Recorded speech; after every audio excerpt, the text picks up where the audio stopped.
Assalamualaikum warahmatullahi wabarakatuh. Perkenalkan, nama saya Feby Salman Al-Farizi, NPM B1A018221.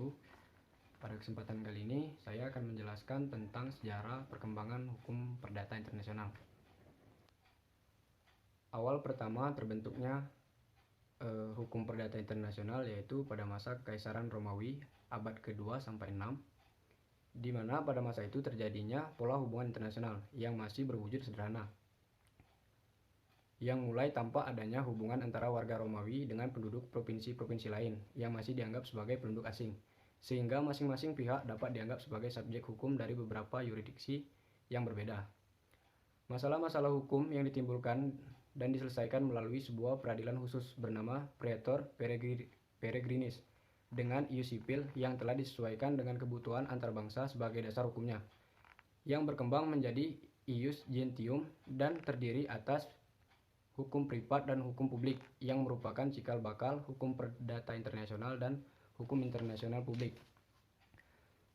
Hukum perdata internasional terdapat 3 azas yang lahir pada masa ini, yakni azas lex resite atau lexitus, mengatur tentang benda-benda tidak bergerak di tempat benda itu berada. Yang kedua, azas lex domisili, mengatur tentang hak dan kewajiban subjek hukum berdasarkan tempat tinggalnya. Dan azas yang ketiga, lex contractus, mengatur tentang perjanjian-perjanjian yang mengikuti hukum di mana tempat pembuatannya. Fase kedua yaitu pada masa pertumbuhan azas personal, abad ke-6 hingga abad ke-10. Jatuhnya Kekaisaran Romawi membuat hukum Romawi menjadi tidak lagi berlaku dan digantikan dengan hukum adat, hukum personal dan hukum keluarga, dan juga hukum agama yang berbeda-beda. Persoalan hukum perdata internasional lambat laun muncul, tetapi tidak memiliki mekanisme penyelesaian sengketa yang jelas, layaknya pada masa Kekaisaran Romawi dulu. Namun, prinsip-prinsip hukum perdata internasional tumbuh berdasarkan azas genealogis yang dapat dijelaskan sebagai azas umum yang menetapkan bahwa dalam setiap proses penyelesaian sengketa hukum, hukum yang digunakan adalah hukum dari pihak tergugat. Pada fase ketiga, yaitu pertumbuhan asas teritorial abad ke-11 dan ke-12, di mana di Eropa Utara, feodalisme berkembang dan hal tersebut berdampak pada hukumnya, yakni hukum tuan tanah yang bersifat eksklusif terhadap siapapun yang berada di dalam wilayah mereka. Hak-hak asing tidak diakui termasuk hak-hak yang sebetulnya diatur dalam hukum internasional publik. Sementara itu, di Eropa Selatan, pertumbuhan kota-kota perdagangan di Italia membuat hukum perdata internasional berperan penting dalam penyelesaian sengketa di antara para pihak. Disinilah lahir azas pemberlakuan hukum berdasarkan tempat kediaman di kota yang sama atau kerap disebut sebagai teori statuta. Pada fase keempat, yaitu pada masa pertumbuhan teori statuta abad ke-13 sampai abad ke-15. Teori statuta yang ditemukan oleh Accursius dan mengklarifikasinya ke dalam 3 kelompok, yakni statuta personalia yang objek pengaturannya bersifat pribadi dan keluarga dan bersifat ekstrateritorial. Yang kedua, statuta realia yang objek pengaturannya adalah benda dan statuta hukum dari benda dan berprinsip teritorial. Dan yang ketiga, statuta mixta yang mengatur tentang perbuatan-perbuatan hukum berdasarkan prinsip teritorial. Dan fase keempat, perkembangan teori statuta di Prancis abad ke-16.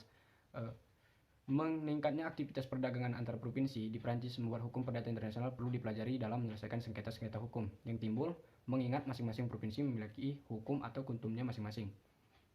Charles Dumoulin berpandangan bahwa subjek hukum dalam perjanjian memiliki kebebasan berkontrak yang bermakna para pihak juga dapat menentukan hukum apa yang hendak mereka gunakan dalam kontrak mereka. Dapat dikatakan bahwa Dumoulin memperluas ruang lingkup statuta personalia yang dikembangkan Bartolus dan memasukkan unsur perjanjian ke dalamnya. Dalam perkembangan teori statuta di Belanda pada abad ke-17, perkembangan teori statuta di Belanda menekankan pada kedaulatan. Selanjutnya, perkembangan teori statuta di Belanda pada abad ke-17. Perkembangan teori statuta di Belanda menekankan pada kedaulatan eksklusif negara. Ulrich Huber memiliki 3 prinsip dalam melihat perkara kaum perdata internasional, yakni hukum suatu negara hanya berlaku dalam batas-batas teritorial negara itu. Kedua, semua subjek hukum secara tetap atau sementara di dalam wilayah suatu negara berdaulat merupakan subjek hukum dari negara tersebut dan tunduk serta terikat pada hukum negara tersebut. 3. Hukum yang berlaku di negara asal dapat memiliki kekuatan berlaku di mana-mana.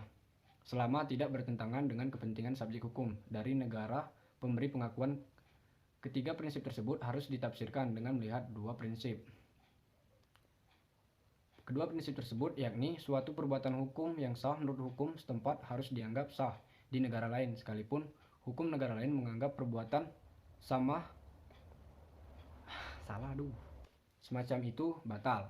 Yang kedua, perbuatan hukum yang batal menurut hukum setempat dianggap batal pula dimanapun juga.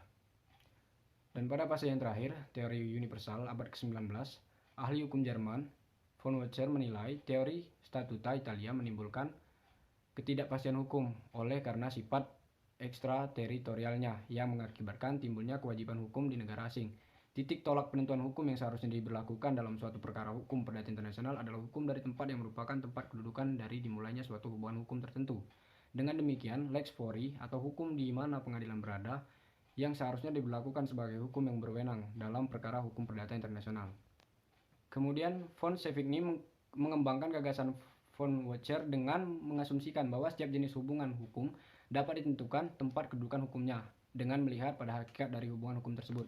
Bila seorang hendak menentukan aturan hukum apa yang seharusnya berlaku dalam suatu perkara dalam suatu hubungan hukum, hakim berkewajiban untuk menentukan tempat kedudukan hukum dari hubungan hukum dengan melokalisasi tempat kedudukan hukum dari hubungan hukum itu dengan bentuk titik-titik taut. Inilah awal mula perkembangan teori lex causa.